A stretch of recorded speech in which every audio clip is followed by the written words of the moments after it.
Hello there and welcome to our channel. My name is Elena. And I'm Fotios, and this is the Game Court.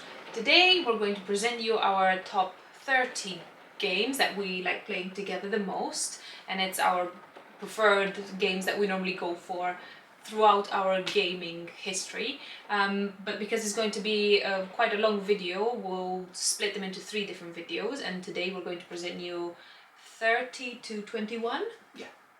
And how we did it is basically separately, Elena and I went through this pub Meeple ranking website where we put the games we have played, and then we effectively chose this or that, this or that, this or that, and this gave us our list, our individual lists, and then we combine our individual list to a common list because we play together most of the time, so we have a lot of similar interests. And we tweaked it a little bit as well, because Yes. Maracaibo cannot be on 11.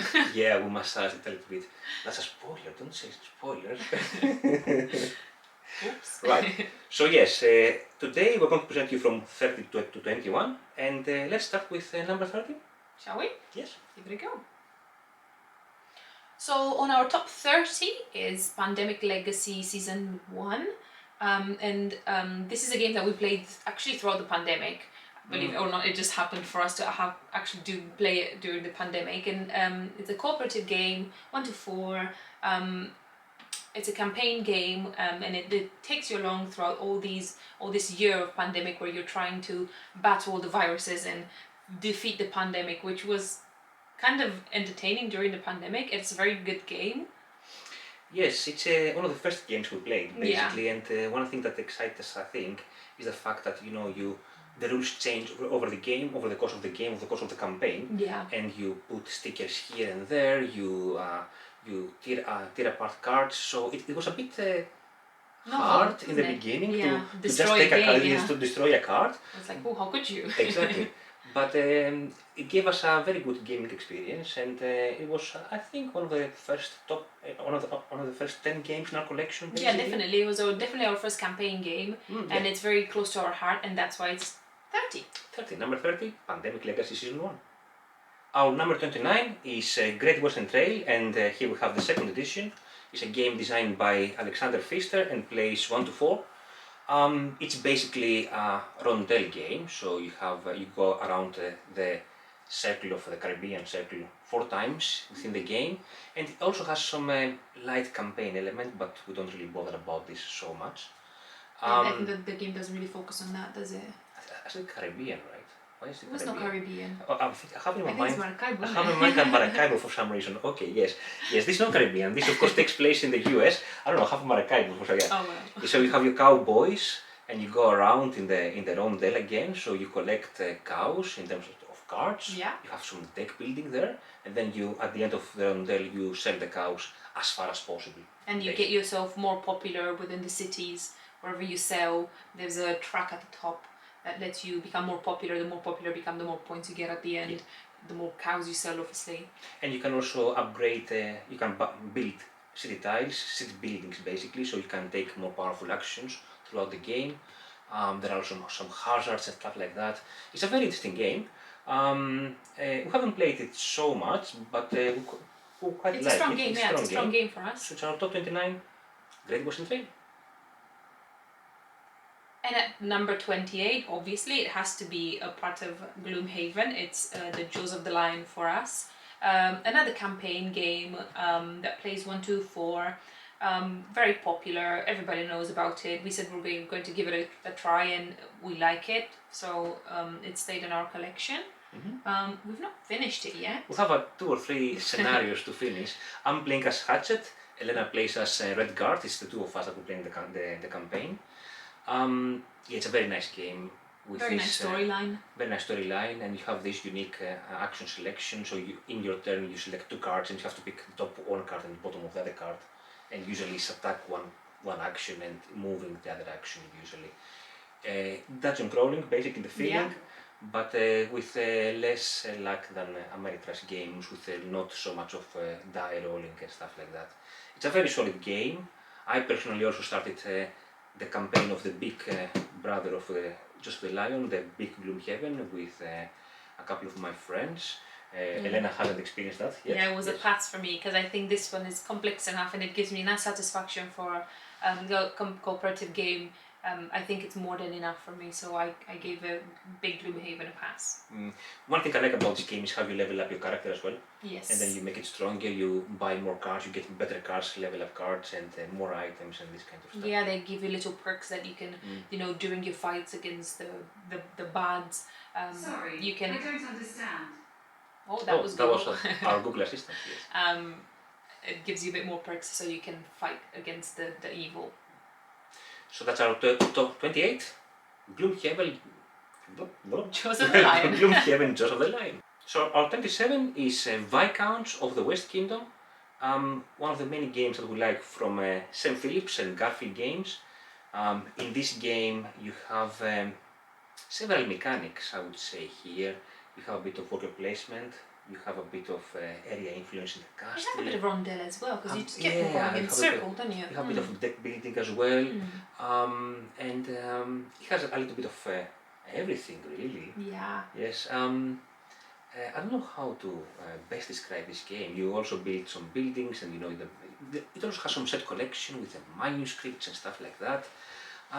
It's not our favorite from our Sam Phillips games, but it's a definitely very top strong, 30. Yes, yeah, I mean, it has very good elements where there's quite a lot of interaction. We played it at count of 2, which is our favorite, and then we played it at count of 4, which I found it is a bit too busy and too many things are going on at the same time, and I feel it doesn't really play very well in 4.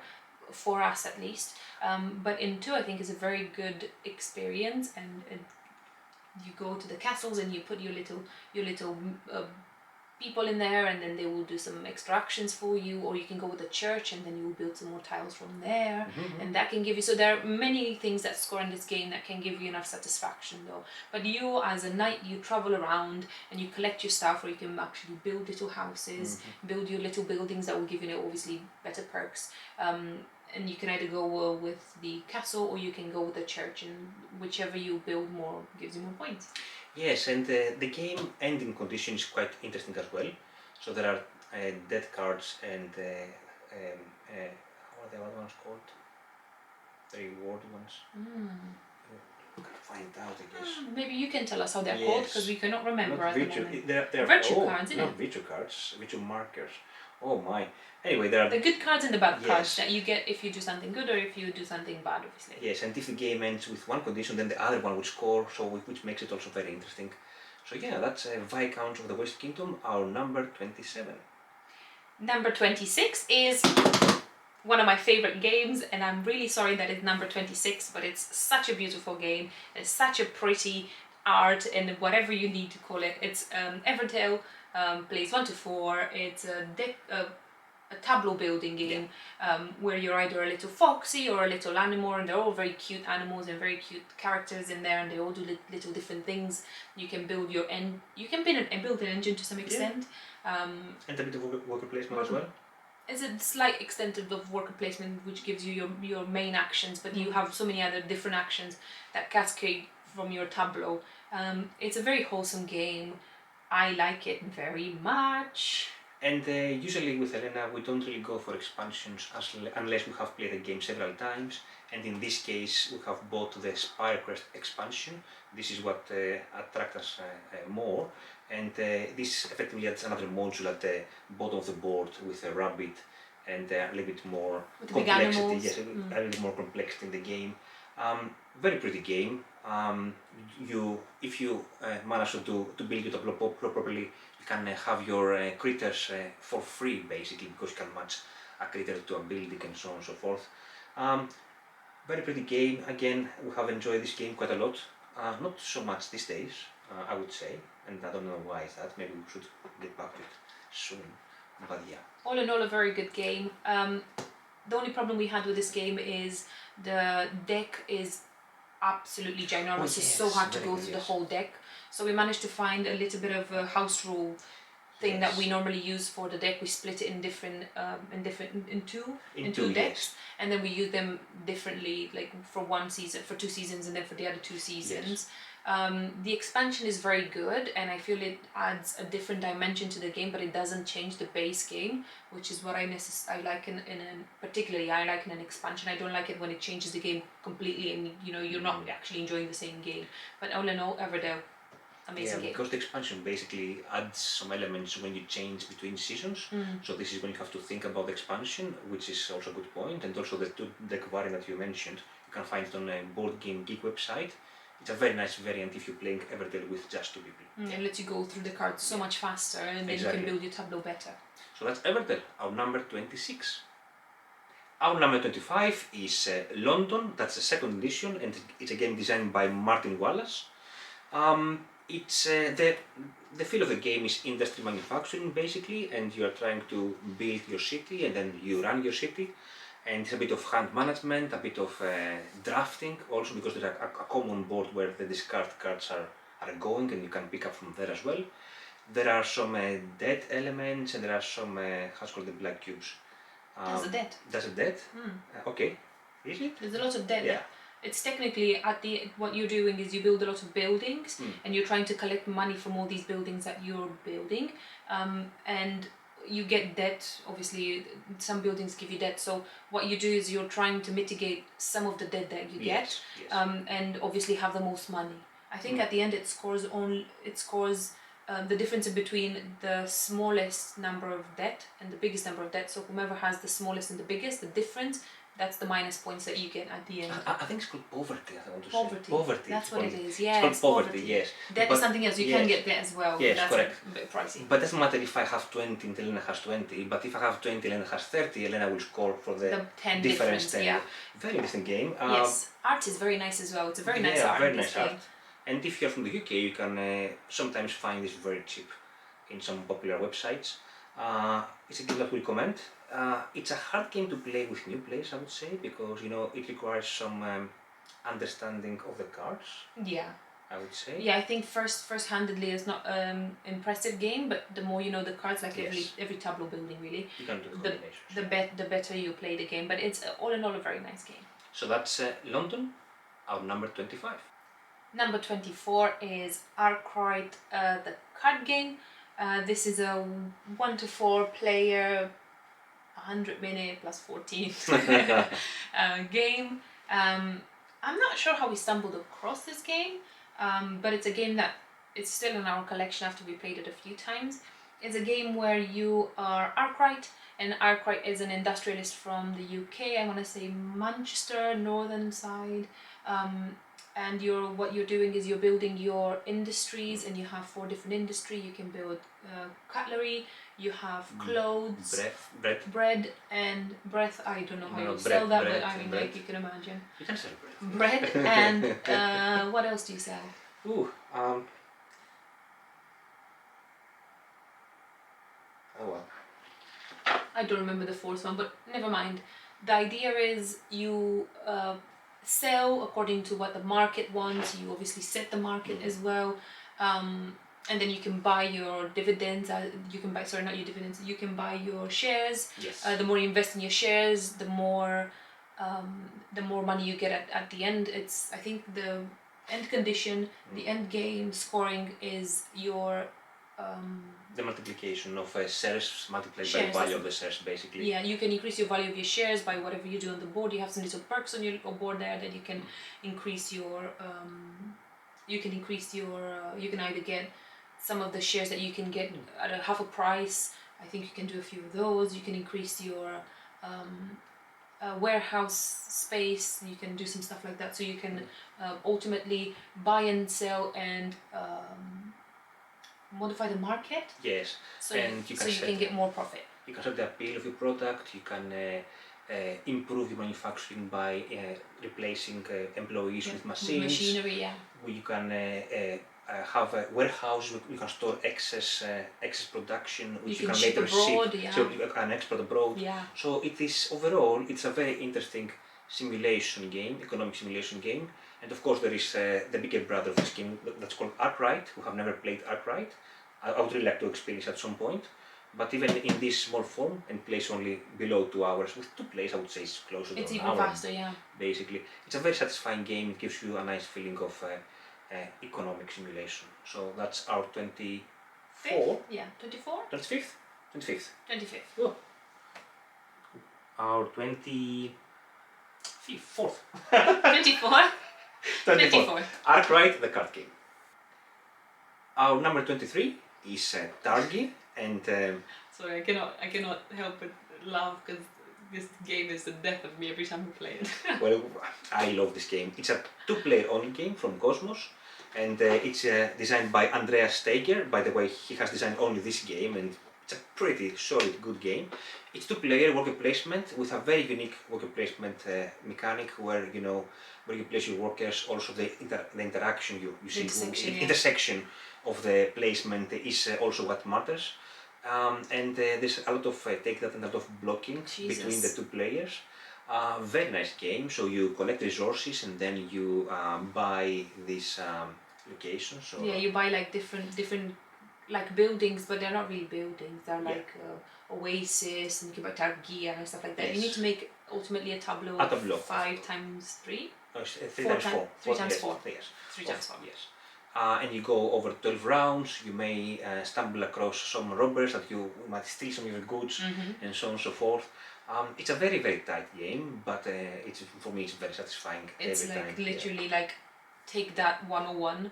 If you want to take that game, this is the one. Yeah. And I lose at this game 99% of the times, but I still play it because it gives me a lot of satisfaction. Like it's a very, very, very good game.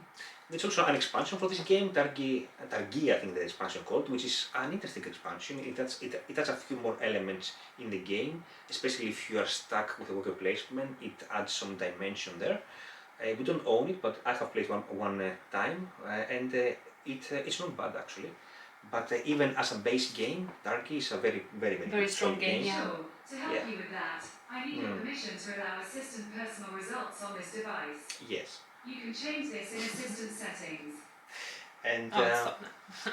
and that's Targi, our number 23. Number 22 is Castles of Burgundy. That's a bit dusty. Oh, is it dusty? Maybe it needs some love. Definitely not the new edition. We bought the second hand as well. Yes, it's the original first edition, 2011 edition, second hand. Yes, I think it's very pretty. It's been a very loved game. We love it too. I think the theme is not particularly integrated. 1 to 4. You have a little board and you have it's like a map that you're trying to fill in with. It's called Daci. Your Daci. Yeah, whatever. That you're trying to fill in with your little buildings, and all these buildings give you little perks, and then you score for you have different areas that if you complete with these little tiles that are hexagons, Yes. then that gives you extra points. All in all, I think, I don't know why it's called Castles of Burgundy. I'm probably missing the theme, but I think the mechanics are so well integrated that I don't really mind. I'm a very strong believer in theme has to be very well integrated with the mechanics, and it has to make sense. But for this one, but I think I have a few exceptions, and this is definitely one of them. It's a very well integrated, like a very well mechanically integrated game. Yeah, and even the actions you take effectively are based on the roll of a die. There is some dice manipulation there by spending some workers. Oh yeah. And the other thing is that this game is basically a point salad. Every action you take, you basically take 10 or 15 or 20 points.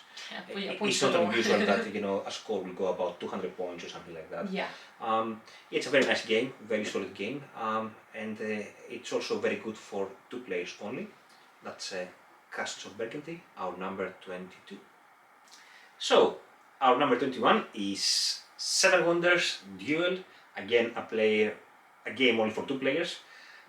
Basically, open drafting game, and you build your civilization through 3 ages, and you may win the game by military or by scientific supremacy, how it's called, or the game may end up to the end where we Or count everybody points. counts the Yes. points.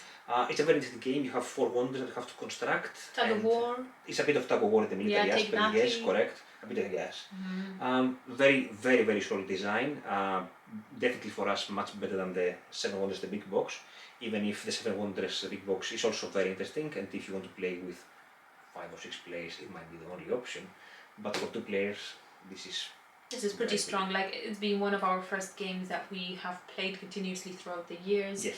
It's still in our collection. It's in our top 30, so I think that should probably say enough.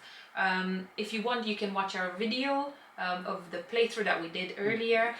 It's all in there. We'll have, I think it's fairly quick as well, so you can see how it actually plays. But all in all, solid game. We've had it for a while. It's still in our top 30. Yeah, it's a big game in a small box basically. And Yes. It plays 30 minutes only, very satisfying every single time. Yes. Well, this was our top 30 to 21. I hope you enjoyed it. And if you want to watch the following 10 games, which is going to be 20 to 9 to 11. 11, 20 to 20 to 11, Yes. then please watch our next video, which will be on our channel.